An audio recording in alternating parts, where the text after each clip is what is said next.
In the NBA, there are shady contracts, and then there are those that seem straight out of a heist movie. This week, a story came to light that mixes Kawhi Leonard millions of dollars, a shell company for planting trees, and a team owner with the deepest pockets on the planet. The question is, what does a quiet player who almost never gives interviews have to do with a supposed multi-million-dollar deal that some insiders are calling the new Joe Smith? Because if what's being said is true, we wouldn't just be talking about a strange sponsorship, we'd be talking about an attempt to bypass the NBA salary cap. To understand why the Kawhi situation blew up so much, you first need to understand the key concept, the salary cap. In the NBA, each team has a limit on how much money it can spend on its roster. It's the league's way of trying to maintain some balance so that the Lakers, the Knicks, or the Clippers don't just buy all the stars just because they have billionaire owners. That system, with all its exceptions, is based on a very simple idea. What a player is paid has to be recorded within the rules. If you want to pay him more, there are no shortcuts. But of course, owners and agents are always looking for loopholes. And when they find one, the temptation appears to do what in English they call circumvent the cap, basically bypassing the limit with a side deal. It could be a secret contract, a payment disguised as sponsorship, a promise like, I'll sign you cheap today and make it up to you with interest tomorrow. Anything that hides money off the books. And for the NBA, that's a cardinal sin. I'm not the one saying it, it was the commissioner himself who defined it in those terms during the trial against Minnesota in the Joe Smith case. He called it a cardinal sin, on the level of match fixing or using steroids in other leagues. And why such drama? Because if a team can offer extra money under the table, the salary cap becomes a joke. Poorer teams could never compete. And owners with infinite wallets, a Steve Ballmer, a James Dolan, a Paul Allen, rest in peace, would have the power to build impossible rosters purely by writing checks. That's why the punishments are no joke. We're talking about multi-million-dollar fines, loss of draft picks, annulment of entire contracts. These are not symbolic sanctions. They are blows that can mortgage a franchise for years. The clearest example was the Timberwolves. 5 first-round picks erased in one swoop, a project with Kevin Garnett destroyed by greed and a team that took decades to recover. That's why when people now talk about a phantom contract that may have given Kawhi Leonard nearly $30 million for doing nothing, the comparison to the Joe Smith case is not an exaggeration. If the NBA proves there was an attempt to circumvent the cap, it wouldn't just be a media scandal, it would be an institutional earthquake. Everything that until now had been rumors and suspicions took on a new dimension in March 2025 when Aspiration, a fintech that branded itself as the company that was going to save the planet by planting trees, declared bankruptcy.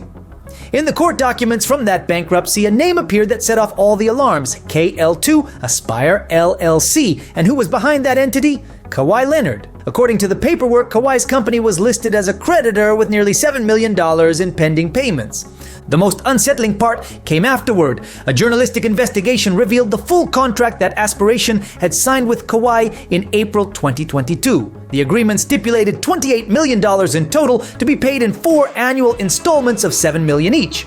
The administrative contact wasn't just anyone. The address was in the name of his uncle and agent, the legendary Uncle Dennis, who already had a reputation for pulling strings behind the scenes. Up to this point, it might sound like a simple multi-million-dollar sponsorship deal. That wouldn't be unusual. Kawhi is a 2-time NBA champion, Finals MVP, a global star, but what sets off all the alarms is what didn't happen.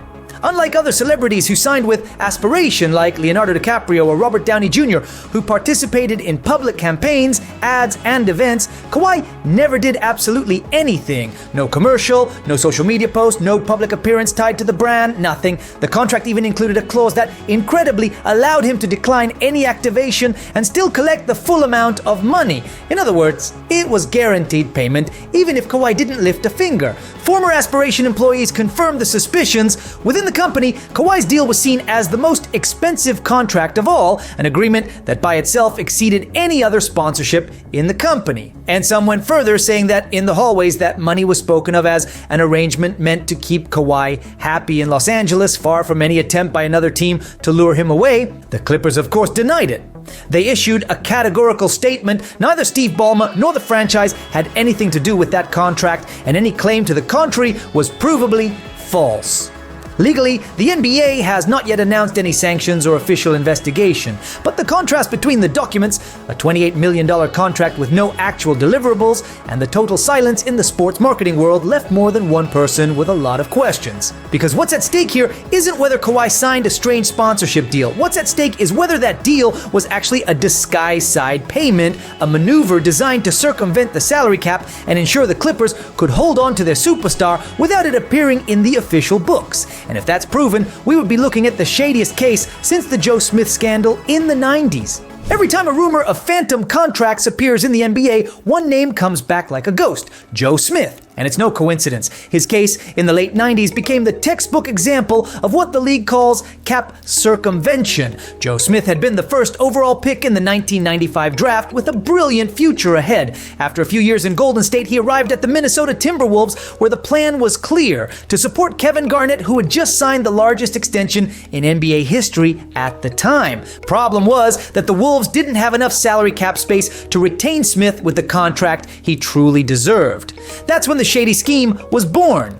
The secret arrangement involves signing Smith to a series of one-year deals for very little money, well below his market value. Why would a top 5 player of his generation agree to that? Because behind that sacrifice was a hidden promise. After 3 years like that, Minnesota would give him a 7-year, $86 million contract using the bird rights exception. It was a blood pact. You give us cap flexibility now, we'll pay you back with interest later. Everything was going smoothly until it came to light. How? Through a legal dispute between agents where documents emerged revealing the secret deal. The NBA didn't take long to explode. The commissioner at the time was crystal clear. This was a cardinal sin against the system, and the punishment matched the crime. The Timberwolves were fined $3.5 million, a fortune at the time. Smith's contract was immediately voided, and worst of all, the team lost 5 first-round draft picks. 5, a massive penalty that practically shut the door on adding young talent to support Garnett during the most critical years of his career. Over time, the NBA gave 2 of those picks back, but the damage was already done. That scandal left a permanent mark on the franchise. Minnesota went from being a promising project to being stuck in a swamp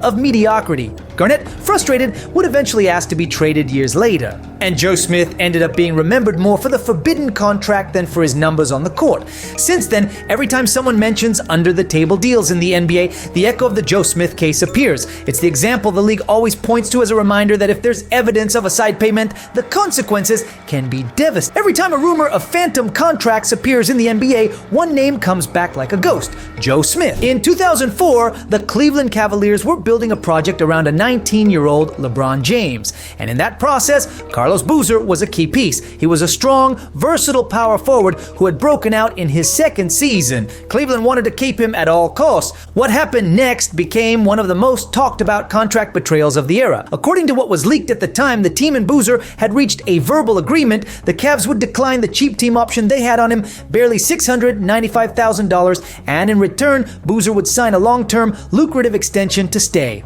A trust-based move that seemed mutually beneficial. The player would get paid what he was worth, and the franchise would lock in a solid future alongside LeBron. The problem was that as soon as Boozer became a free agent, the Utah Jazz swooped in with a $68 million offer over 6 years, and Boozer, without hesitation, accepted it. Cleveland was left empty-handed. They had given up their strongest contractual right and ended up with nothing. The scandal was huge. Fans saw it as a stab in the back. The front office looked naive, almost amateurish, for trusting a promise that had no legal backing. Boozer tried to defend himself, saying there was never a formal promise, that only what's on paper counts, but the damage was already done. In the public eye, it was a breach of trust. The NBA didn't step in because technically no rules were broken. There were no hidden contracts or salary cap cheating, just an unfulfilled verbal agreement, but in the collective imagination, it became known as a case of soft deception, a shady move disguised as a clever play. Cleveland lost a key player, and LeBron, still developing, had to watch his team start off with a huge hole in the paint. This episode showed something that remains true to this day.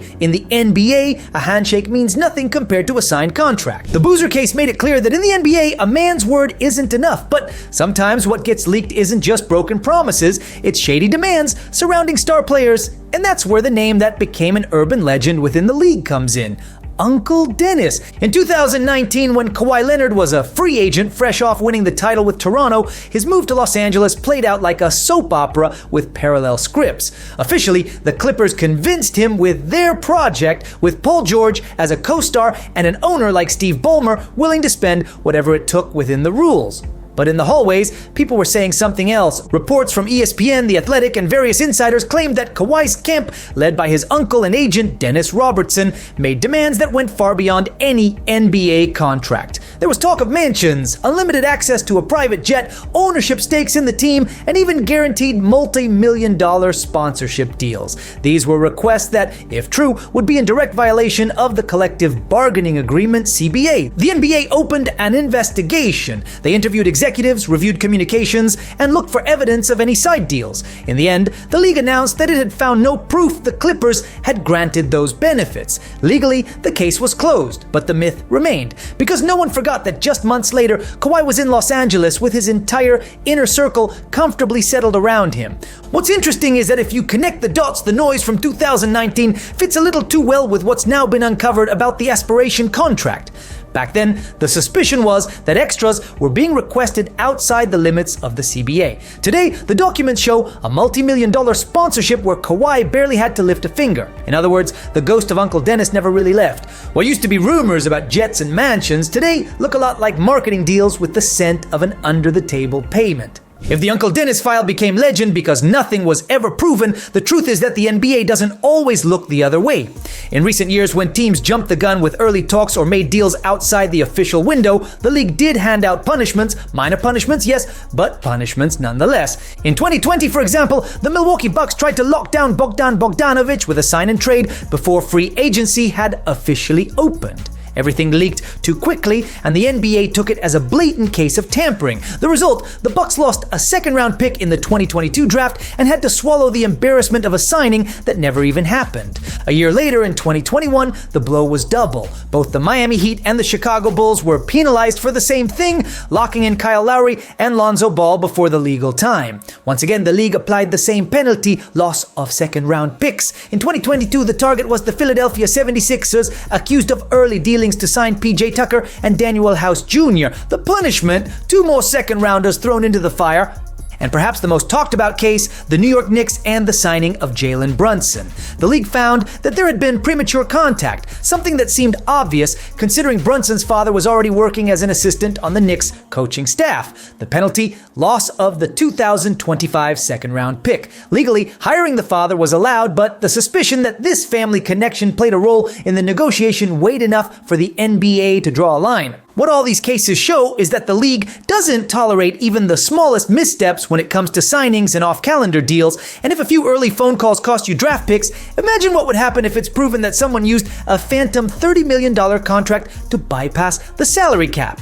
If the NBA hands out penalties for something as small as an early phone call, what happens with the more subtle favors, the ones disguised as basketball decisions, but everyone knows have a different logic behind them? That's where family contracts come in. The clearest example is the Milwaukee Bucks and the Antetokounmpo dynasty. To keep Giannis happy, the franchise has turned the locker room into a kind of Sunday family gathering. Thanasis Antetokounmpo, his older brother, has been signing guaranteed minimum contracts for years. He plays little, almost nothing. Last season, he averaged less than 5 minutes and 1 point per game, yet he keeps getting re-signed. Why? Because he's Giannis's confidant, shadow, and emotional support inside the team, and he's not the only one. The younger brother, Alex, also landed an Exhibit 10 contract with Milwaukee. Those deals are basically invitations to train and play for the G League affiliate. Coincidence? Hard to believe. It's obvious the Bucks are sending a political message. As long as Giannis is here, so is his family.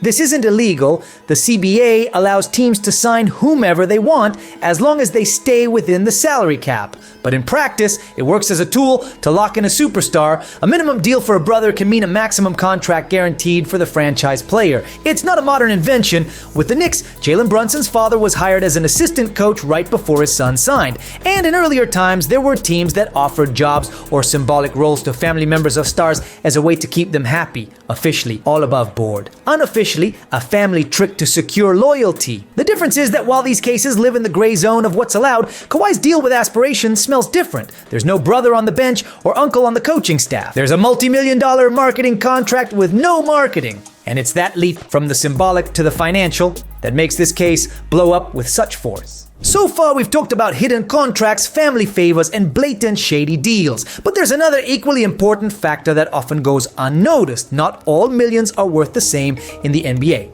In the United States, each state has its own tax laws, and that means a $30 million contract can turn into $27 million or just $20 million, depending on where you play. States like Texas, Florida, or Nevada don't charge state income tax. What does that mean? If you sign with the Miami Heat, Dallas Mavericks, or San Antonio Spurs, almost everything on your contract ends up in your pocket. But if you play in California for the Lakers or Warriors, or in New York for the Knicks, the state's cut can be anywhere between 10% and 13%. This detail is key. Players who seem to be making purely basketball decisions are often actually doing financial engineering. There are several examples of stars who chose tax-friendly markets over staying somewhere with more tradition or better title chances. But the other side of the coin is market size.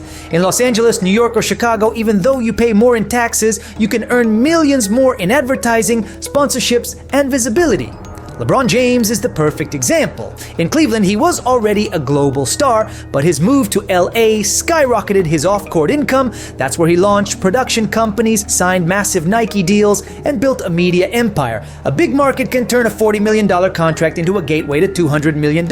So when you see a player take less money or stay in a small market, there's often a trick behind it. Either they're getting extra money off the books, like the shady cases we've been discussing, or they're calculating that tax savings and commercial exposure will bring in way more than what's written on the contract. The NBA sells itself as a meritocracy, but the reality is that the contract map is full of invisible variables. State governments and brands carry as much weight as basketball itself. When we talk about tampering cases or family favors, the punishments have been mild: second-round picks, relatively small fines, press releases that go largely unnoticed. But if the NBA were to confirm that the Kawhi Leonard deal was a side contract designed to bypass the salary cap, the scale of punishment would be completely different. There's a very clear precedent: what happened with Joe Smith and the Minnesota Timberwolves. Back then, the league didn't play around. A $3.5 million fine, contract voided, and the loss of 5 first-round picks. That punishment destroyed a project that had Kevin Garnett at his peak. It was a steel message: anyone who dares to break the cap pays with sporting blood. In Kawhi's case, the potential sanctions would be devastating, from massive fines that would hit both the player and the franchise directly to the loss of draft picks, a punishment that could be lethal for a Clippers team already mortgaged from the Paul George trade. And in the most extreme scenario, it could even reach the point of voiding Kawhi Leonard's contract entirely, making him a free agent as if none of it had ever existed. Of course, the Clippers deny everything. Steve Ballmer and the franchise called the claims provably false and have remained silent beyond that statement. The NBA hasn't yet announced a formal investigation. But the noise is growing, and Aspiration's documents are out there, filed in bankruptcy court with the numbers in black and white. What's at stake isn't just a suspicious contract, it's the credibility of the system, because if the league lets something like this slide, it sends a message that owners with infinite money can buy stars regardless of the salary cap. And then the ghost of Joe Smith wouldn't just be a memory from the 90s, it would be the open door to an NBA where anything goes. And while the NBA decides whether or not to step in, the only thing that's clear is that these stories show how the basketball we see on the court is just the tip of the iceberg. Underneath, there are millions, favors, shady contracts, and moves that never show up in the highlights, and this is where this channel dives in headfirst to break down the puzzle. If you like the way we tell these spicy stories, like Kawhi's phantom contract or classic shady deals like Joe Smith and Carlos Boozer, smash that like button and hit subscribe. That way we can keep uncovering the kind of stories the NBA would rather keep in the dark. The Kawhi aspiration story might just be the tip of a much bigger iceberg. If the NBA chooses to look the other way, it sets a dangerous precedent that side deals, phantom sponsorships, and under-the-table favors stop being exceptions and start becoming the new normal. We've already seen how one single scandal, like Joe Smith's in the 90s, was enough to derail an entire franchise's future. Now the question is whether the league is ready to bring down the hammer again, or if the power of a billionaire owner and a superstar player is enough to tilt the scales. Because what's at stake isn't just the fate of the Clippers or Kawhi Leonard's reputation, it's the credibility of the entire system that holds the NBA together. If this goes unpunished, how long before other teams start creating their own phantom contracts, shell companies, or fake jobs to hold on to their stars? And so the inevitable question hangs in the air: was this just an isolated case, or is it merely the first one to surface from a system that's been running on shadow money for a long time? Drop your thoughts in the comment section. This was Hoop Secrets, and I'll see you next time.